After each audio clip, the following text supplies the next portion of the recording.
What do you want from me? Who am I? Who am I? If all this is gone, who am I?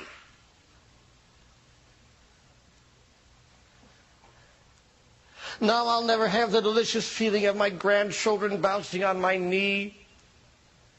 Now I won't have my long, suffering, enduring wife with me when I'm 82 to hold my hand as I exit this world. Who am I? If I'm not this, who am I? And yet I tell you, that was the greatest moment of my life, because I got, that's not who I am. And when I got who I was not, I got, for the first time, who I could really be. You understand? Can you understand how this lovely, lovely angel of a person who came into my life and left it, left behind the greatest gift? Can you see how that could be possible? And so wherever you are, thank you. Because you gave me back to myself. And probably, truth be told, gave yourself back to yourself as well when you left. And so the question before the house is, who am I if I'm not all this stuff? And there's only one way to get to the answer to that question, and that is to tell the truth about it. And so we gather on this occasion for the Truth Seminar. And if you stick with it, if you stick with us this weekend, and if you stick with this program to its very end, you might just participate in the co-creation of a miracle. The recreation of the next grandest version of the greatest vision you ever held about who you are. If you do, you will recreate yourself anew. And in that moment, you will know the grandest glory of God. For God is that which recreates in the grandest glory. Indeed, in, as, and through you. So thank you. Thank you for coming. Thank you for staying turned on to the possibilities that await us both. For some people who listen to this program now, look at their lives and ask, why? And some people are looking at what their lives could be and asking, why not? And this is the beginning of the answer. This is the beginning of the end of not being who we are. Now, you enrolled in this course called Our Life. And you can't unenroll, because this is a course in miracles, someone once said.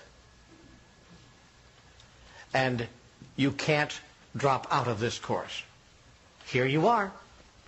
You might as well make the best of it. Not settle for the least of it. By the way, my name is Neale Donald Walsch. And I want to tell you something from the deepest part of me. I don't come here thinking that I have all the answers. But I will tell you this.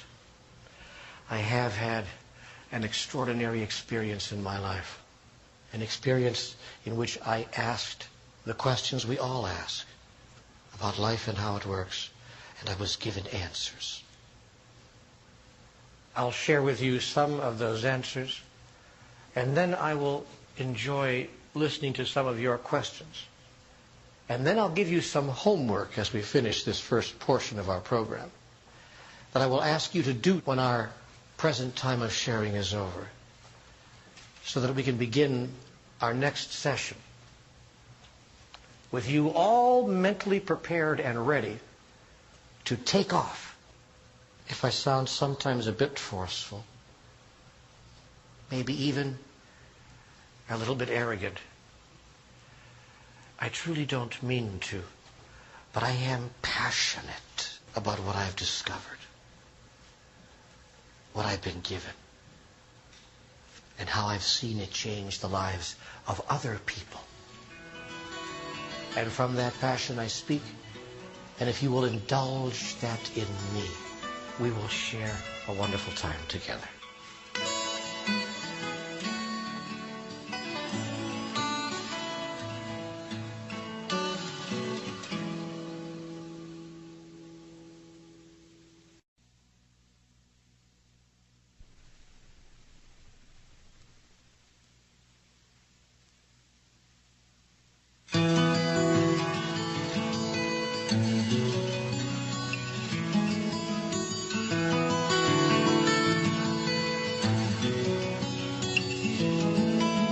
All of us have questions about life, I would think. I surely do, and have always been intrigued by what I want to call the larger questions of life. Sometimes these questions have intrigued me simply because I was curious. Sometimes I've been intrigued by them because I was desperate. But always I have been intrigued by these larger questions of life. What am I doing here? What's this all about? How does the game go? What are the rules? And how can I play to win, frankly? And for that matter, what is winning in this game anyway? How does all that work? How does all that fall together? In February of 1992, I was asking myself those questions. Because nothing in my life was working for me. My relationship with my significant other was falling apart right in front of my face. And I couldn't hold it together, it didn't seem, no matter what I tried or what I did. I couldn't make it work, you know. And it was very distressing to me, as I know you can understand. For one thing, I thought this was the relationship that was going to last me for the rest of my life. And now it was falling apart right in front of me. And it wasn't the first relationship with a significant other to disintegrate right in front of my eyes. Nor was it the second. Nor was it the third. Nor the fourth. And so I realized that there was something I did not know about relationships, the knowing of which could change everything. At the same time in my life, my career was falling apart as well. I didn't know how to turn that around either. I was living a life of quiet desperation in a job I no longer enjoyed, doing something that made no sense to my soul at all. And not coincidentally, I'm sure, my health began going downhill as well, and it took me almost 5 years to recover that. And so nothing was working for me on any level. And now it's February of 1992, and I am really, really upset about all of this, and I'm threatening to move into chronic depression about it. And one night I couldn't deal with it anymore, and I threw back the covers after tossing and turning for 2 or 3 hours, unable to get any sleep, threw back the covers and marched out of the bedroom into the larger part of the house, headed directly for my place of solace and wisdom, where I always go in the middle of the night when I'm yearning for answers. But there was nothing decent in the refrigerator that night, and so I wound up on the couch instead.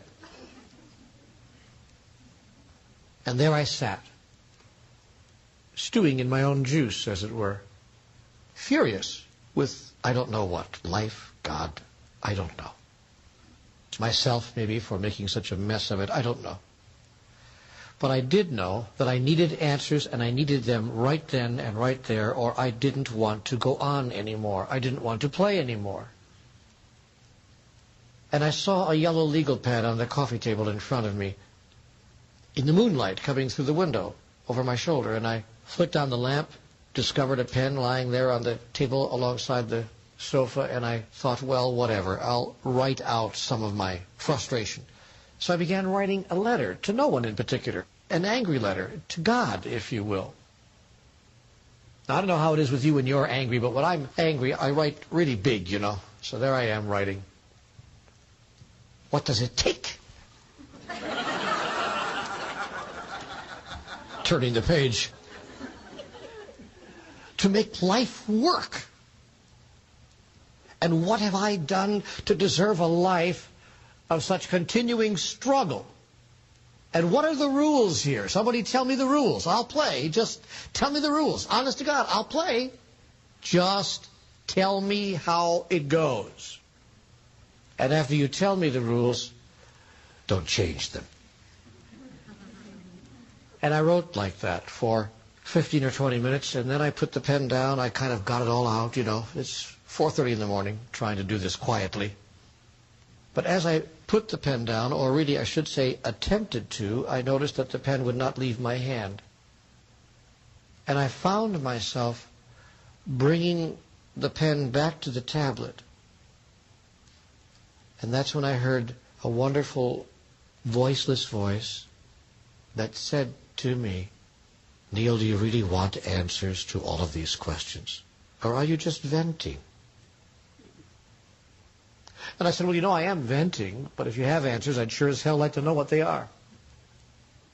And the next thought I received was, you are sure as hell about a lot of things, but wouldn't you rather be sure as heaven?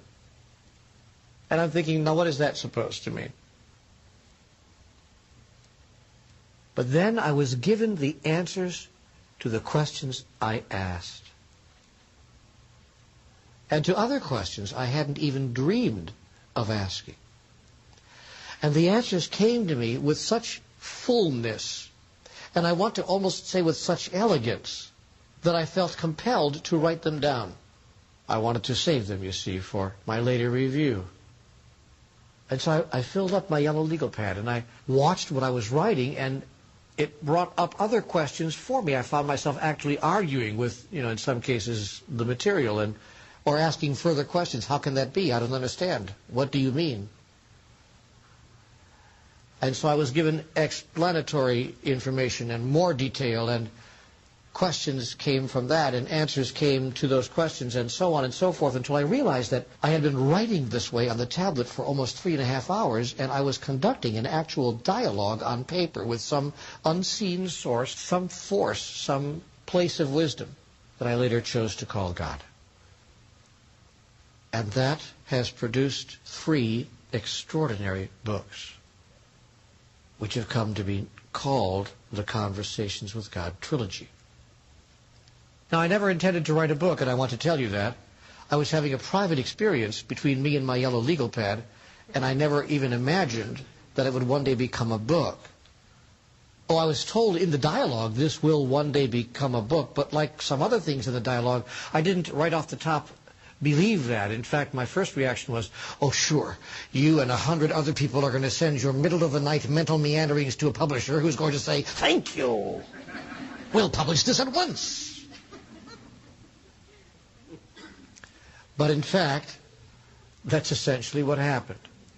And so I have to tell you that when God says something, watch out. Because she doesn't kid around. And there's nothing that you have to do, but just get the hell out of the way. I mean that literally. I mean get the hell out of the way. And step aside, because the moment has arrived and the experience is coming through. And there's nothing that you have to do. It's not a question of what you're doing. It's a question of what you're being. See, if you're like me, you have spent a number of years in your life, perhaps the largest portion of your life, imagining that what it was about actually in life is what you were doing. And that if you did the right stuff in the right way, the way we were all taught, then you would eventually have done the right thing and you will have reaped your right reward. Only after you've had a few miles on your tires and a couple of gray hairs start showing up do most of us understand, oh, I see, it doesn't necessarily work that way. Oh, I see, I've spent years doing this and doing that, doing this and doing that, doing this and doing that, and all I've got is a great big pile of doo-doo.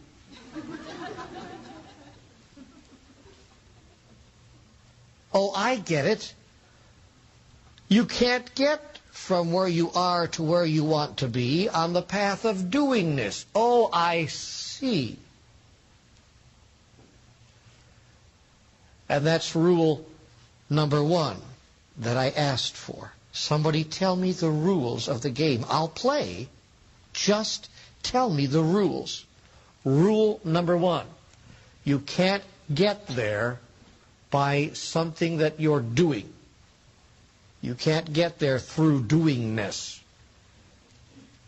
When I was a child, I was told, not necessarily specifically, but in general the world gave me this message, that I could get to where I wanted to go along a path which was fairly clearly defined in life. And that path was like this: have, do, be. In other words, when I have enough time, I'll be able to do the thing called take a vacation, and I will be the thing called rested. When we have enough money, we can do the thing called retire, and we can be the thing called happy.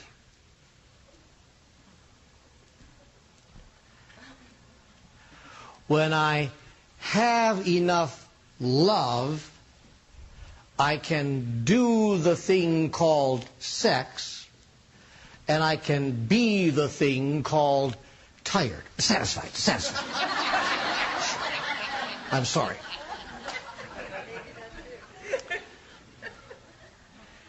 And so I was traveling this path from havingness through doingness to get to where I wanted to be. Now, one thing I did have right about all of this, what I had right about all of this was that I was in fact clear what I was attempting to experience in life. I was attempting to experience a state of beingness. I simply didn't know how to get there.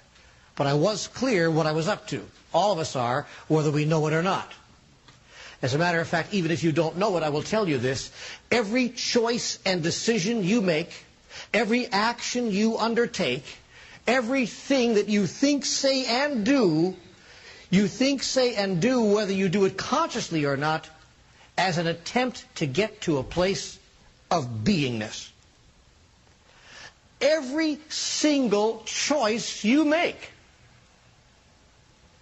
every single decision you have ever taken, everything you've ever said to someone else, or thought, or done, has been simply a device through which your soul hoped to create for itself the experience of being something or another. Safe, secure, happy, rested, creative, compassionate, or whatever. Your soul is seeking to experience these states of beingness, which might also be described as aspects of divinity. Your soul seeks to know itself as these things in its own experience. These things which make up the totality of God. And the only way that your soul knows how to have that experience and to create it is to move from havingness, when I have enough of this, that, or the other, through doingness, then I can do this, that, or the other, to beingness, then I will at last get to be that. For this is what we've been told. No one has ever explained to me what I'm now about to explain to you. That our life and our bodies and the experiences thereof have simply been created for us to use as tools with which to have the experience of who we truly are. Tools which will allow us to be what in fact we have chosen to be. We are, it turns out, human beings, not human doings. Now, no one ever told me that the experiences of my life and my body itself were tools in the creation of states of beingness. In all the catechism classes I went to, the priest never said that. In all the biblical passages I read, the writers never told me that. And so, I didn't know what I was up to here. I was trying to lead a good life, but I didn't even know how I would define a good life. I was hoping to produce a good outcome, but I didn't know what I was up to. Then I had my conversation with God, and it was made clear to me that all I am up to, this soul of mine, is seeking to experience the various aspects of divinity itself in, as, and through me in order that God might know itself in its own experience. For God is the sum total of all of us, and nothing else. Nothing more and nothing less. We're it. We're the only game in town. If God is to know anything of compassion experienced, it must be in, as, and through you. If God is to know anything of generosity experienced, it must be in, as, and through you. If God is to know anything of sensuality experienced, it must be in, as, and through you. If God is to know anything of humor experienced, it must be in, as, and through you. If God is to know anything of anything at all that God is, it must be in, as, and through you, because God has no other instruments to use with which to create that experience, except all of the other yous that are out there in the universe. Now, there are several gazillion of you, so it isn't all just up to you, and you may be happy to hear you're smiling about that. So you can stand relieved of that awesome responsibility. Yet, you will never relieve yourself of it, for if you step aside from it this time, you'll be back. And you'll be back again, and again, and again. Not only if you feel undone or incomplete,